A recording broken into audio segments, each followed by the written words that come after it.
I have a headache. Just spent the night in the aeroplane from California, so didn't get much sleep last night. But here I am. Glad to see you guys here. Glad to see a lot of old friends in the room. Glad to hear Vance making the appeal. That's good. Get him to give it right up front. We like that.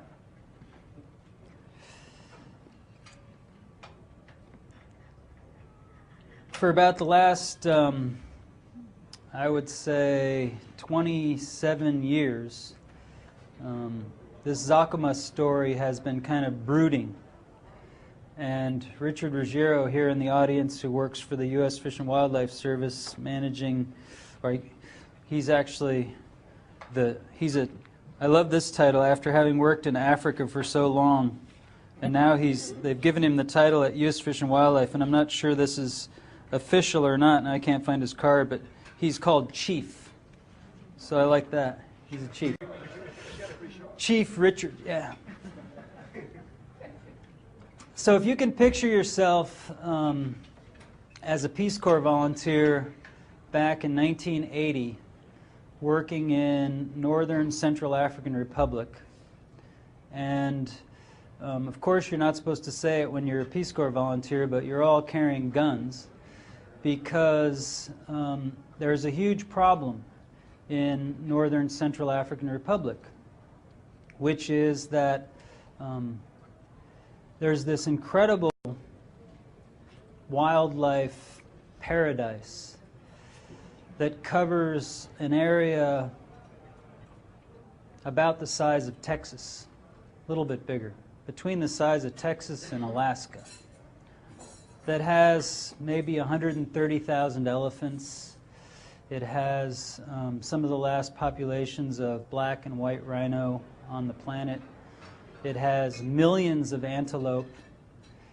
And there is a continual stream of Arab horsemen coming into the park that you're working in, slaughtering wildlife on a scale that is absolutely equivalent to what happened to the buffalo in North America when the white settlers first hit, equivalent to kind of the Pleistocene extinctions in North America, where these guys were coming into the Central African Republic, into southern Chad, into northern Democratic Republic of Congo, Zaire back in those days, and southwestern Sudan, and slaughtering sometimes as many as 50 elephants in one go.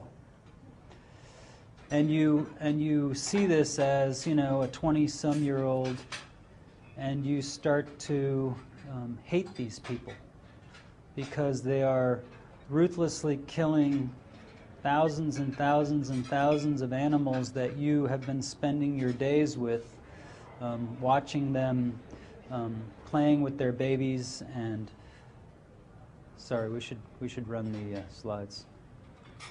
I'm getting into it, so let me first tell you that I'm just going to run slides of the amazing photos that Nick took in Zakouma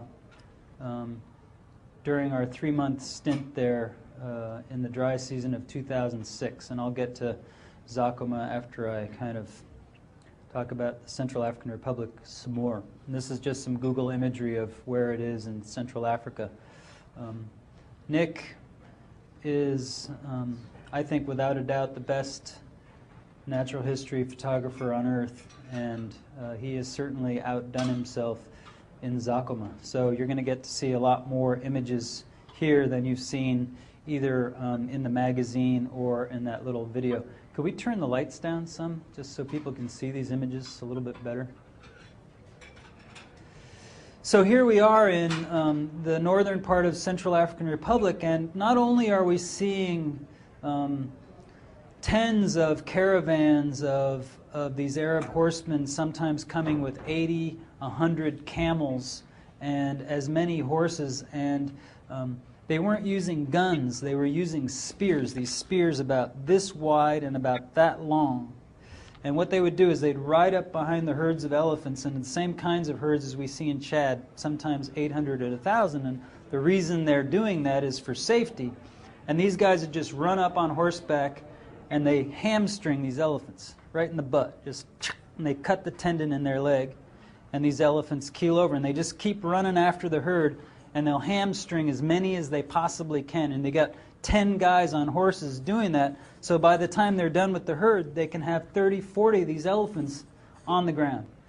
And then they would come back and take their sabers, they had these swords, and they would slice the trunk so the elephants couldn't get up. And then they would just let them die of exposure, and then come either and hack their tusks out with an axe, or just let them rot for a few days and then just yank the tusks out. And they wouldn't touch the meat. They wouldn't touch the meat at all. And people always say, oh, well, you know, maybe people need to exploit the elephants, because this was outright, you know, if it was people, it would be genocide. It was elephantocide. When they ran out of elephants and rhinos, they started in on the antelope. And the end result was, over a very short period of time, 15 years or so, we saw probably 130,000 elephants disappear from Central Africa. We saw millions of antelope literally disappear from Central Africa. And, you know, we were ringing the alarm bells. We were appealing to the world at large, and the French government and the U.S. government and everybody else, saying, you know, not only are we losing this place that is certainly equivalent to any other great wildlife place on Earth, but we're seeing a very interesting trend emerge. That is, if you look back in history, in the colonial era, what the Europeans did pretty ruthlessly was they stopped the advance of Islam. They stopped the Arab and northern African invasions to the south that were focused on two things: slaves and ivory. And at the same time, Islamization of those populations. And when you look at Central African Republic or southwestern Sudan or northeastern DRC today, you look at it and you think, God, there's hardly anyone living there, you know, and that's why all that wildlife was there. But what you don't realize was that was probably because, and mostly due to, Arab and Wadian and Darfurian incursions into those places for about 300 years prior to 1900, when Europeans killed most of the sultans, and there were sultanates pretty much throughout Central Africa that were advancing south. They colonized those countries, and they pretty much stopped Islam and Arab advance in Africa in its tracks for about 60 years. And so when you think about, you know, here you are, you've got this 300, 400-year history of this kind of colonization, really, of all of Africa. You get stopped in your tracks for 60 years by colonialism, by European colonies in Africa. But then all of a sudden you get independence, and you're on the march again. And people haven't seen this. They haven't put two and two together. But if you're sitting in northern Central African Republic and you're seeing hundreds and hundreds and hundreds of these guys coming in, slaughtering hundreds of thousands of animals, you think, man, what are they going to do when they run out of wildlife? What are these guys going to do when they run out of wildlife? What are these guys going to do when they run out of wildlife?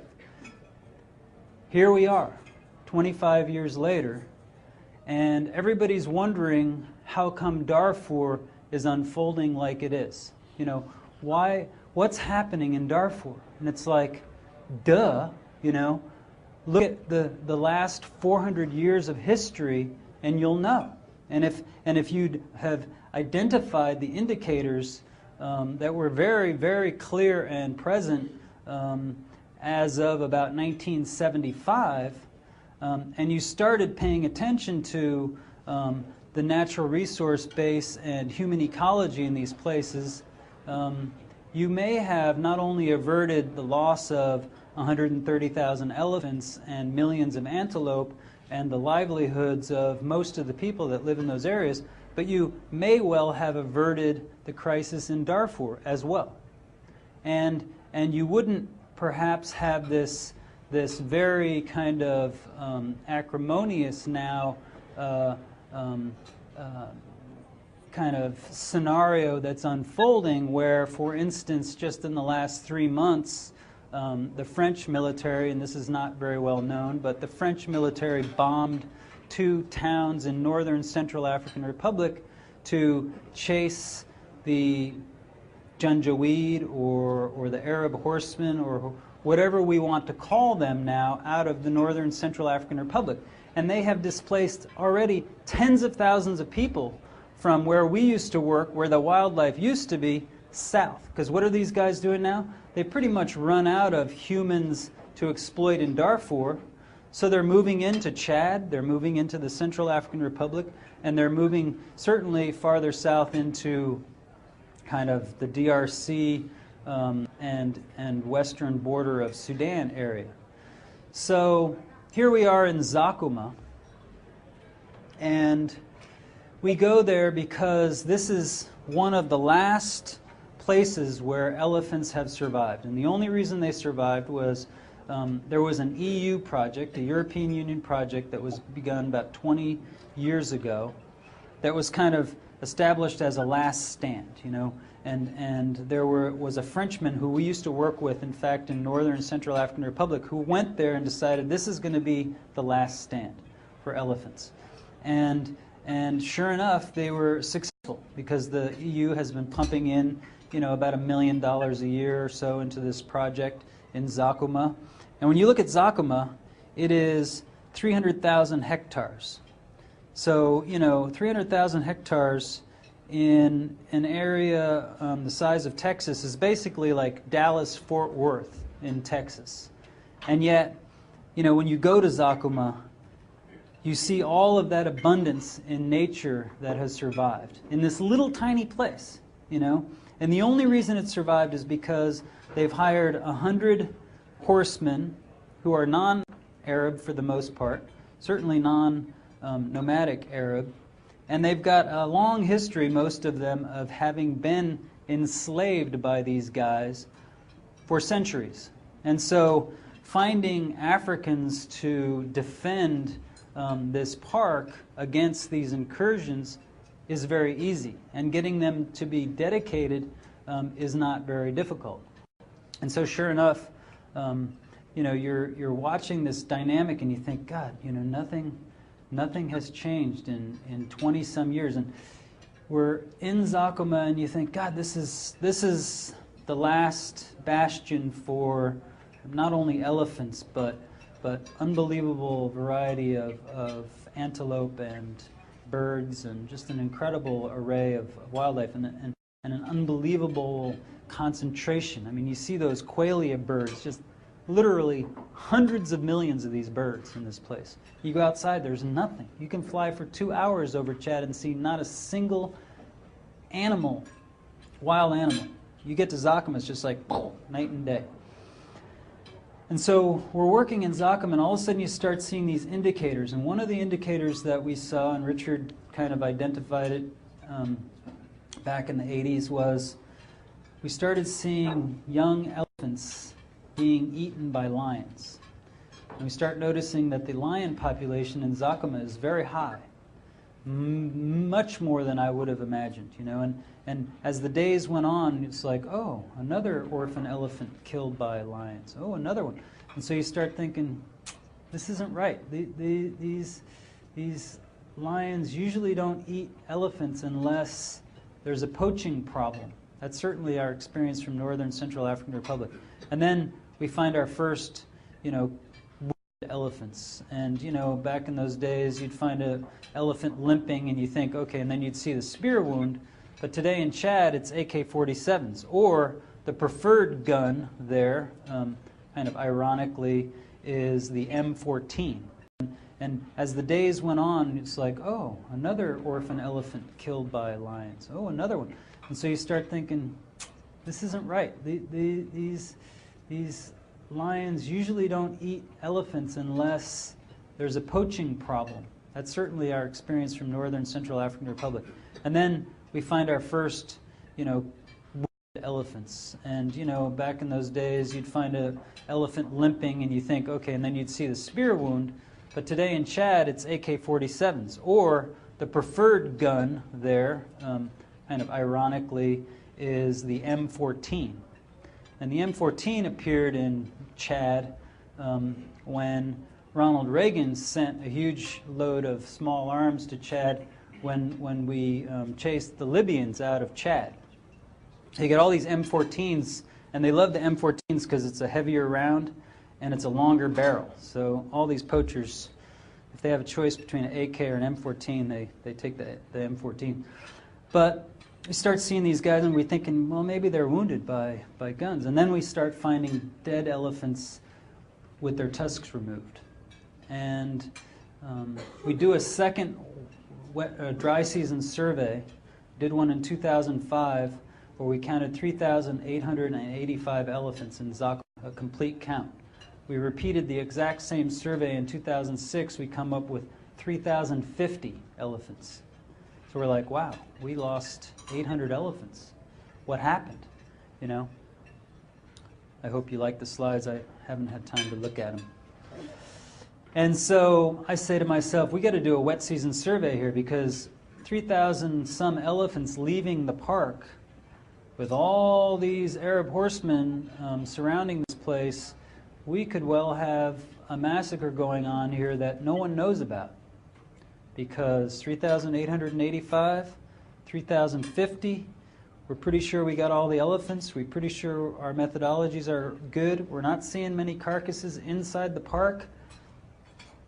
Probably outside the park in the wet season. So I go back in August of 2006, so not that long ago, and sure enough, pretty much on the first flight, where those 20 elephants were that we saw right when they left the park in the dry season, or at the end of the dry season. We're flying along, and all of a sudden we see more carcasses, and I thought, that's not the same massacre site as the one we saw, but it was right next to it. It was like, you're confused, but no, these carcasses are more recent. They're like a month younger, and the flesh is still there, and it's 2 months after that other massacre. And then we're flying, we find another massacre, and then we find another massacre, and we find another massacre. We found over 100 carcasses in 6 different massacre sites, and we didn't really even scratch the surface,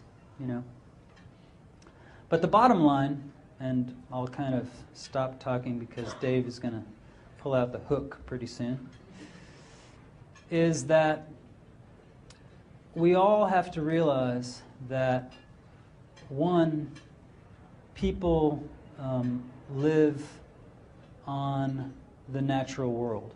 We do not live on things that do not come from the earth. They all come from the earth. Everyone's survival is due to what we can get from the planet. If those systems are destroyed, then human livelihoods are going to be in jeopardy. When you look at what's unfolding in a place like Chad or southern Sudan or northeastern Democratic Republic of Congo or northern Central African Republic, there is a very close relationship between the natural resource base. When humans become more numerous and more needy, all of a sudden you've got this potential for conflict. and potential for people to be taking what others possess. And if you look at what's happening in this area where we've now lost 130,000 elephants and millions of antelope, and we see this crisis in Darfur where Arab horsemen are killing and raping and pillaging villages, and by some people's accounts committing genocide, they're on the move. They're now moving into the Central African Republic, they're moving into eastern Chad, and people are seeing this thing spread, and yet the United Nations, as far as I'm concerned, has really not even identified the core problem. And it has a lot to do with the natural resource base, it has a lot to do with human ecology, and I think that, again, if the U.S. government is going to be smart about how we try to, bring peace and democracy and all these ideals that we are supposed to represent, there's no way we're going to be able to do it if we don't consider the natural resource base and we don't consider human ecology. And I believe very strongly that if we would have acted 25 years ago when Richard and I literally, and we wrote a paper that I would love to, I asked Richard a few weeks ago about it. It's called Poaching and Anti-Poaching in the Manavo-Gunda-San-Floris National Park. It was written in 1984, I think. It described this scenario almost to a T, saying we got to do something, because if we don't, this is not going to stop with wildlife. And sure enough, here we are with Darfur, spending tens of billions of dollars, and that problem is not being solved at all. So I think that it's never too late, and if we don't act now, what's happening in Darfur is going to happen in Chad, it's going to happen in the Central African Republic, and that process that was stopped in 1900 and it's on the move again is just going to continue. So I think that we have to be much smarter in the way we act. Thank you.